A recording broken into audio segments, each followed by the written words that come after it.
കേരളം മുഴുവൻ ഉറ്റുനോക്കുന്ന സംഭവം നടന്നത് കീശേരിയിലാണ്. ക്ലസ്റ്റർ ഉപരോധത്തോടനുബന്ധിച്ച് നടന്ന സമരത്തിൽ നമ്മുടെ നിർഭാഗ്യത്തിന് ഒരു മാസ്റ്റർ മരണപ്പെടുകയുണ്ടായി.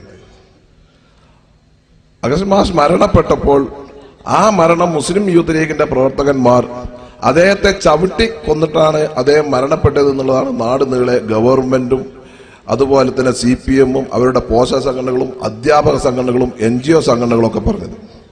അതിന്റെ അടിസ്ഥാനത്തിൽ സംസ്ഥാനത്തൊട്ടാകെ NGO-കാരുടെ ഒരു പണിമുടക്കും നടന്നു. അതിന്റെ പേരിൽ നിരപരാധികളായ നമ്മുടെ 5 ആളുകളുടെ പേരിൽ 302 വകുപ്പ് പ്രകാരം കൊലക്കുറ്റത്തിന് കേസെടുക്കുകയും അതുപോലെ തന്നെ നമ്മുടെ 10 ആളുകളെ പിന്നീട് 4 ആളുകളെ അങ്ങനെ മൊത്തം 14 ആളുകളുടെ പേരിൽ പൊതുമുതൽ നശിപ്പിച്ചെന്ന് കൊണ്ട് ഉള്ള കേസുകളും ഉണ്ടാവുകയുണ്ടായി.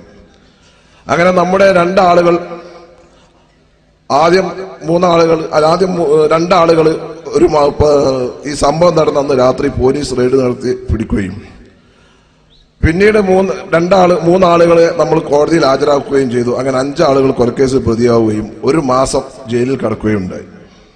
ഇങ്ങനെ ഒരു സംഭവം നടന്നോ ഇല്ലേ എന്നുള്ളത് എനിക്കും നിങ്ങൾക്കും നന്നായി അറിയാം.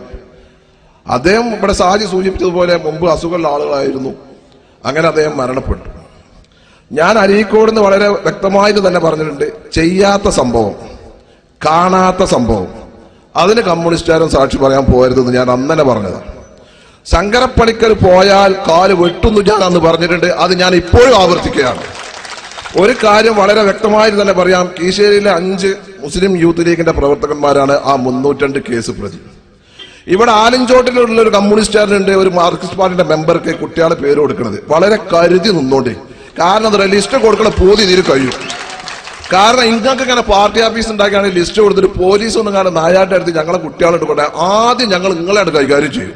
ആ കൈകാര്യം ചെയ്തതിനു ശേഷം ബാക്കിയുള്ള കാര്യം നമുക്ക് ആലോചിക്കൊണ്ടേ ഉള്ളൂ. അതുപോലെ തന്നെയാണ് ഈ കേസിന് സാക്ഷി പറയാൻ ഇനി 3 ആളുകളെ തിരിച്ചറിയാൻ വേണ്ടിക്കാണ്ട് ഒരു വിജയൻ എന്ന് പറഞ്ഞ ഒരാൾ കൂടി പേര് കൊടുത്തിട്ടുണ്ട്. ആ വിജയനും ഒരു അധ്യാപകനാണ്. അധ്യാപകനോട് ഞാൻ പറയാം, ഇത് പോയിക്കാട് പറയായിരിക്കും, തിരിച്ച് കൊണ്ട് പെരിക്ക് എത്തൂല അതിന്റെ കാര്യത്തിൽ യാതൊരു സംശയം ഉണ്ടാവില്ല. ഈ കേസിനെ സംബന്ധിച്ചിടത്തോളം എറണാകുളം നിയോജകമണ്ഡലം മുസ്ലിം ലീഗ് കമ്മിറ്റി ഒരു തീരുമാനമെടുത്തിട്ടുണ്ട്. അതിന്റെ പ്രസിഡന്റ് എന്ന നിലയ്ക്ക് ഞാൻ പറയുന്നത്, ഈ കേസ് കോടതിയിൽ എന്തെങ്കിലും വരികയാണെങ്കിൽ, ഇതിന് എവനെങ്കിലും സാക്ഷി പറയാൻ കോടതിയിൽ എത്തുകയാണെങ്കിൽ അവൻ ജീവനോടെ തിരിച്ചു പോരുകയില്ല. അതിന്റെ കാര്യത്തിൽ യാതൊരു സംശയമില്ല. നിങ്ങൾ ചെയ്തോണ്ട് ബാക്കി ഞാനേറ്റു. നിങ്ങൾ യാതൊരു ബേജാറാണ്ട. ഇനി പോലീസുകാരോടൊരു കാര്യം പറയാം, ഇങ്ങളുണ്ടല്ലോ ആരെങ്കിലും വന്ന് കാണാൻ രാത്രി 2:30 മണിക്ക് 3 മണിക്കുള്ള ആ റെയ്ഡ് ഉണ്ടല്ലോ, ആ പരിപാടി നിങ്ങൾ നിർത്തിക്കോളണം. ഈ നിർത്തിയിട്ടില്ലെങ്കിൽ ഞങ്ങളെ സ്ത്രീകളും ഞങ്ങളെ കുട്ടികളും ഞങ്ങളും കൂടി നിങ്ങളെ കൈകാര്യം ചെയ്യും. അതിന് യാതൊരു